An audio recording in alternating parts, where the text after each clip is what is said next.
Amém. Poder sentar, queridos. Palavra ao pastor. Aqueles irmãos que vieram preparados para entregar os seus dízimos, as suas ofertas, nós estamos fazendo isso neste momento. Enquanto os irmãos se dirigem, nós vamos estar orando para que Deus abençoe vocês.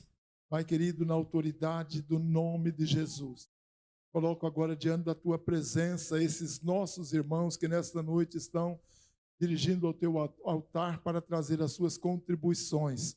E nós queremos te pedir, Pai, que o Senhor esteja abrindo a janela dos céus, assim como a tua palavra diz, que o Senhor de fato derramaria bênção sem medida sobre aqueles que obedecem ao Senhor neste princípio. Que nenhum dos teus filhos que contribuem na tua obra, que investem no teu reino, seja através do dízimo, das ofertas, das primícias, fique sem receber a tua bênção, porque esta é a promessa da tua palavra. Assim nós oramos e te agradecemos em nome de Jesus. Amém.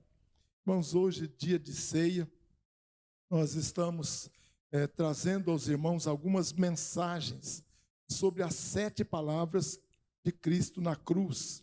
E o texto que nós estaremos lendo, Lucas 23, versículos 44 a 46, que diz o seguinte: já era quase meio-dia, e trevas cobriram toda a terra até as 3 horas da tarde. O sol deixara de brilhar, e o véu do santuário rasgou-se ao meio. Jesus bradou em alta voz: Pai, nas tuas mãos entrego o meu espírito. E tendo dito isso, expirou. Nós chegamos na 7ª palavra, quando Jesus disse: Pai, nas tuas mãos entrego o meu espírito.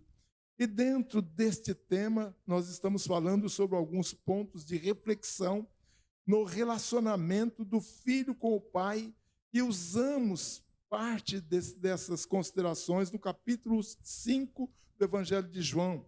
E na última ministração, recordando um pouquinho, nós vimos que Jesus revelou uma prática de oração constante. Com isso, ele mantinha uma intimidade com o Pai. Marcos 1,35 fala desta oração, que ali diz que de madrugada, quando ainda é escuro, Jesus levantou-se, saiu de casa e foi para um lugar deserto, onde ficou orando. E as orações de Jesus não eram sem qualquer motivação, sem qualquer objetivo, mas toda vez que o Senhor orava, havia um objetivo principal por detrás daquela oração. Por exemplo, Jesus orava quando tinha que tomar grandes decisões. Na escolha dos 12 aconteceu isso. Uma noite anterior à escolha deles, a palavra de Deus diz que Jesus saiu para o monte a fim de orar e passou a noite em oração. E aí diz assim: e ao amanhecer chamou seus discípulos e escolheu 12 deles. Essa oração está em Lucas 6, de 12 a 13.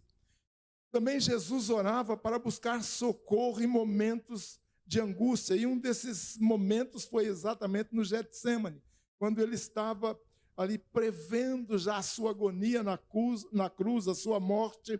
E a palavra de Deus diz ali em Lucas que ele, estando angustiado, orou ainda mais intensamente, e o seu suor se transformou em gotas de sangue que caíam ao chão.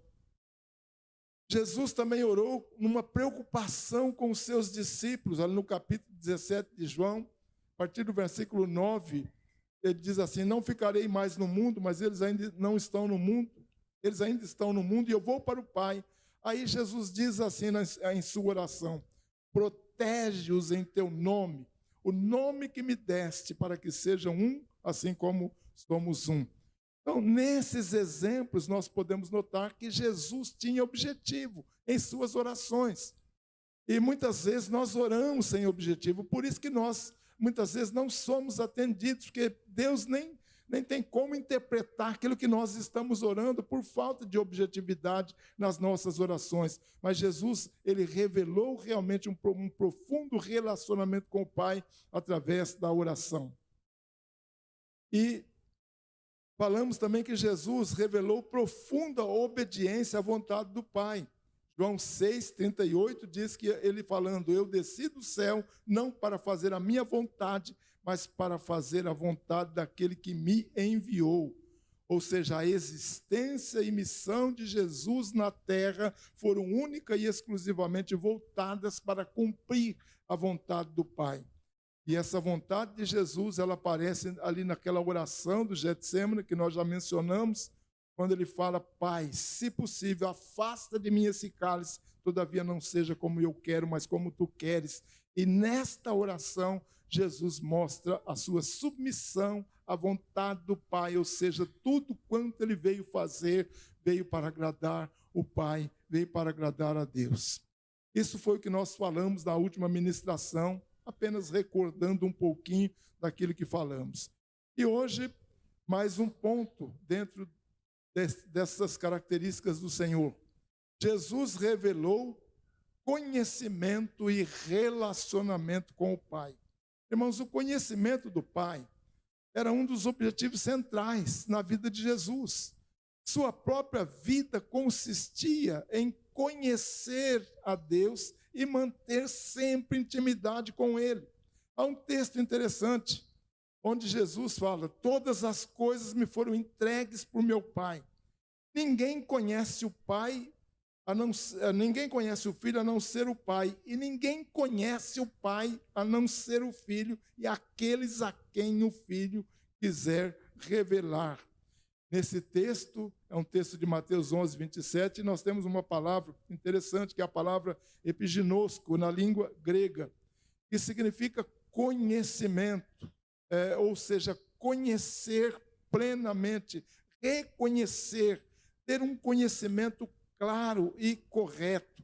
Não se trata aqui de um mero saber ou de um conhecimento superficial, mas de um entendimento profundo e experiencial. Ou seja, esse era o conhecimento que Jesus queria ter do Pai e que ele mostrou durante o seu ministério terreno. Em resumo, essa palavra epiginosko representa o tipo de conhecimento mais elevado que nós possamos imaginar.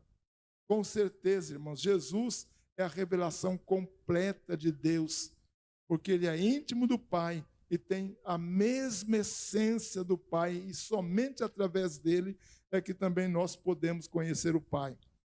Numa conversa que Jesus teve com Filipe, ele mostra exatamente isso, quando Filipe chega para Jesus e fala, Senhor, mostra-nos o Pai. E Jesus então responde, você não me conhece, Filipe, mesmo depois de eu ter estado com vocês durante tanto tempo? Aí ele continua falando, quem me vê, vê o Pai. Como você pode dizer, mostra-nos o Pai? Você não crê que eu estou no Pai, que o Pai está em mim? As palavras que eu digo para você não são minhas. Pelo contrário, o Pai que vive em mim está realizando a sua obra, ou seja, mostrando aqui a Filipe esse conhecimento que ele tinha do Pai e que os seus discípulos também precisavam ter o mesmo tipo de conhecimento. O que a gente observa na vida de Jesus é que nesse profundo conhecimento em perfeita harmonia com o Pai, também em plena consciência, Jesus deu a sua vida por nós. A expiação ou o sacrifício do Senhor foi realizado e a questão dos nossos pecados foi resolvida sem deixar qualquer dúvida. Ou seja, Jesus abaixou a cabeça na cruz, entregou o seu espírito, voltando a essa palavra da cruz, que foi assim o ato final do seu sacrifício, totalmente voluntário por nós. Eu posso dizer aqui, irmãos, que ele, como Senhor da vida e da morte, separou o seu próprio espírito do corpo e entregou a Deus. É lógico que quando nós morremos, há uma separação entre o espírito e o corpo, a separação ocorre pelos desígnios de Deus, mas no caso de Jesus, por ele ser Deus, nós entendemos que ele mesmo separou o seu próprio espírito do corpo para devolver a Deus. Irmãos, quando nós olhamos para o Novo Testamento, nós encontramos muitos textos que falam dessa entrega voluntária de Jesus. Vou falar um pouquinho aqui sobre essa entrega voluntária, porque na verdade é isso que a gente percebe nesses momentos de oração de Jesus, ou nessa consagração do Senhor, ou seja, a sua entrega voluntária. Há alguns textos interessantes. Por exemplo, Gálatas 2:20 fala assim: esse viver que agora vivo na carne, vivo pela fé no Filho de Deus que me amou e a si mesmo se entregou por mim. Olha a redundância, a si mesmo se entregou por mim. Ou seja, Paulo falando de uma experiência que ele teve com o Senhor, mas ele faz menção dessa entrega que Jesus fez pela sua vida e pela vida de cada um de nós aqui nessa noite também. Um outro texto interessante está em Efésios 5, 2 e 25, que fala assim: andai em amor como também Cristo nos amou e se entregou por mim mesmo. E se entregou a si mesmo por nós, como oferta e sacrifício em aroma suave. E ele continua falando do relacionamento de marido e esposa, mas na última frase tem algo interessante, ele fala: maridos, amai vossa mulher, como também Cristo amou a igreja e a si mesmo se entregou por ela. Novamente aqui a palavra entrega, ou seja, Jesus se entregando. E mais um texto ainda, Tito 2,14, fala assim: o qual a si mesmo se deu por nós, a fim de nos remir de toda iniquidade, purificar para si mesmo um povo exclusivamente seu, zeloso de boas obras. Todos esses textos que nós lemos e outros tantos que nós temos no Novo Testamento nos mostram ou nos falam dessa entrega do Senhor e que fazem brilhar a grandeza do seu amor por nós e também do seu sacrifício a Deus. Jesus agiu de maneira voluntária. Ninguém tinha poder para tirar a sua vida. Quando eu penso nessa entrega, eu penso que ele se entregou. Muita gente acha que foram os romanos que foram lá com a ajuda de Judas e o pegaram de surpresa no Getsemane e levaram para a cruz. Não foi isso. Porque Jesus havia escapado deles muitas vezes durante seu ministério e ele sempre fala: ainda não é chegada a hora. Mas naquele momento ali ele fala: é chegada a hora. Ou seja, foi o momento em que ele de fato se entregou. Ele não foi a traição de Judas que o levou para a cruz ou coisa desse tipo, mas porque ele mesmo quis se entregar. E ele deu a sua vida. Ali em João 10, 18, tem um texto interessante que fala que ninguém tira a minha vida. Pelo contrário, eu espontaneamente a dou. Tenho autoridade para entregar e também para reavê-la. Este mandato recebi do meu Pai. A maior prova de que Jesus dá a vida e volta a viver foi a sua própria ressurreição, que é um dos pilares da nossa fé. Sem ressurreição não há cristianismo, sem ressurreição não há vida. E eu quero já concluir a palavra dessa noite dizendo o seguinte: em sua entrega, Jesus foi comparado pelo profeta Isaías a um cordeiro silencioso que foi conduzido ao matadouro. Eu gosto desse texto ali, Isaías 53, 7, que fala que ele foi oprimido, afligido, contudo não abriu a sua boca. Como um cordeiro foi levado para o matadouro, e como ovelha muda diante dos seus tosqueadores, ele não abriu a sua boca. Irmãos, concluindo agora tudo aquilo que falamos, a parte final da nossa fala desta noite, ela aborda exatamente essa questão da entrega de Jesus por mim, por você. Jesus não foi para a cruz como um prisioneiro, alguém prendeu, vamos matar esse homem, não foi assim que aconteceu. Mas foi no momento que ele quis, na hora preparada por Deus, ele foi para a cruz e foi de maneira voluntária.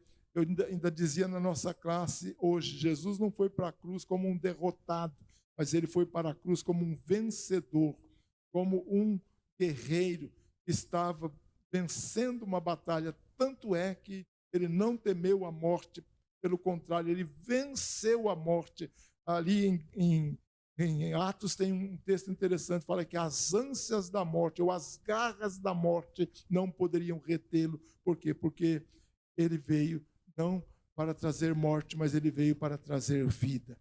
Ele entregou-se para morrer, para que eu pudesse ter vida, para que você pudesse ter vida. Então, que você receba essa vida de Deus no teu coração nesse momento. Não deixe para depois. Às vezes é necessário tomar uma decisão. Eu não sei quantas pessoas estão aqui nesta noite que ainda não fizeram uma entrega da vida para Jesus. Mas não seria esse o momento? Vou pedir ao pastor Marquinhos que venha fazer uma oração. E se você ainda não entregou a sua vida para Jesus, faça como ele. Ele entregou para morrer por mim. Você vai entregar para viver para ele. Faça isso nessa noite. Te convido a ficar de pé neste momento.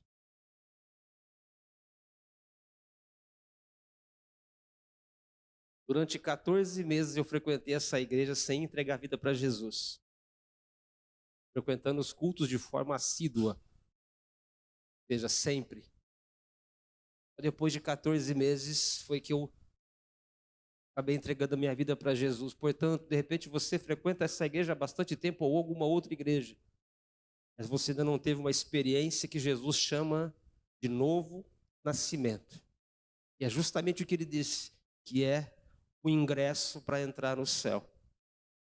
Ele disse para Nicodemos, um líder da lei, um grande um sacerdote, um grande teólogo da época, um dos mais respeitados em Jerusalém. Ninguém entra no céu se não nascer de novo. Fecha os teus olhos e abaixa a sua cabeça.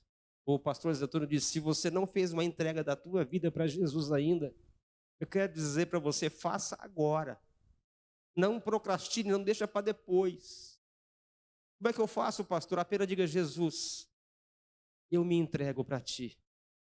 Eu entrego a direção da minha vida para o Senhor.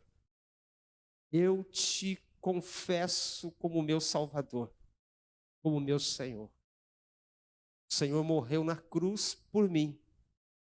O Senhor se entregou por mim para pagar o preço dos meus pecados na cruz. Se você fizer isso de coração, você vai receber neste exato instante a purificação dos seus pecados pelo sangue do Cordeiro.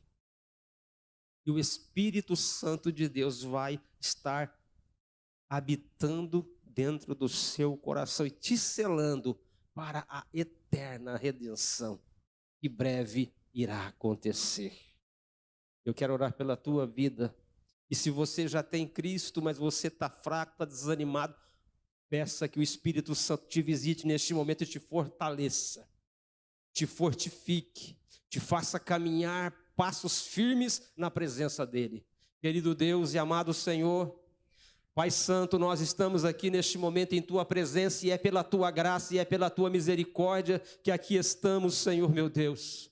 Algum homem, alguma mulher, alguma vida que fez esta oração neste momento de entregar a sua vida a Jesus como Salvador, eu te peço que o Senhor esteja selando agora esta vida, confirmando no céu estas palavras, escrevendo este nome, ó Deus, no livro da vida, Senhor, e que este homem e esta mulher possam a partir deste momento sentir algo diferenciado no interior dos seus corações, na sua alma, que é a presença, a habitação do teu Espírito Santo, que vai impulsionar esta vida a desejar estar diante de ti, a orar, a ler a tua palavra, a buscar em santidade, a buscar obedecer à voz do Senhor, a buscar fazer algo para o teu reino, Pai querido. O Senhor vai tirar o desejo, o Senhor vai tirar, Pai amado, as preocupações, tirar o desejo do pecado, das coisas deste mundo, e ó Pai Santo, os demais irmãos fortalece, renova na tua unção do teu Espírito Santo, que a palavra do Senhor esteja abundantemente falando a cada coração,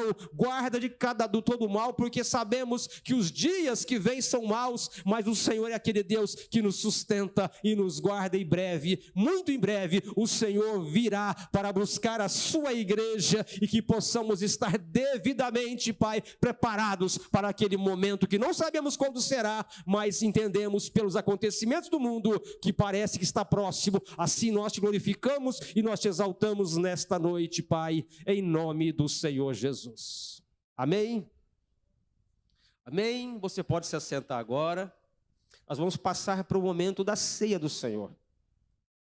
Eu quero já convidar aqui os diáconos que vão nos auxiliar, irmão José Osório Bravo, irmão João Sorrente, irmão Dutra, José Sorrente, Maurílio, Eliezer, Januário e Flávio Danelúcia. A equipe de louvor também pode vir já aqui à frente. Os diáconos podem vir aqui já para preparar. Eu só quero ler um trecho da palavra de Deus que fala justamente sobre a ceia do Senhor, que aí em 1 Coríntios 11, 26, que diz: porque todas as vezes que comerdes este pão e beberdes este cálice, vocês anunciam a morte do Senhor até que ele venha. Portanto, qualquer que comer o pão ou beber o cálice do Senhor indignamente será culpado do corpo e do sangue do Senhor. E ele diz então: examine-se, pois, o homem a si mesmo antes de comer este pão e beber este cálice. Portanto, neste momento, você que vai participar da ceia do Senhor, você que é batizado nesta igreja ou em alguma outra denominação cristã, de confissão evangélica, que crê na Bíblia como a única e inerrante palavra de Deus, eu peço que você esteja colocando a sua vida diante do Senhor neste momento, se preparando para este momento solene e abençoado. Aqueles irmãos que for receber, pode ficar de pé. Os diáconos vão estar já passando para entregar o pão. E conforme você for recebendo, você pode se assentar. E a equipe de louvor tem liberdade neste momento.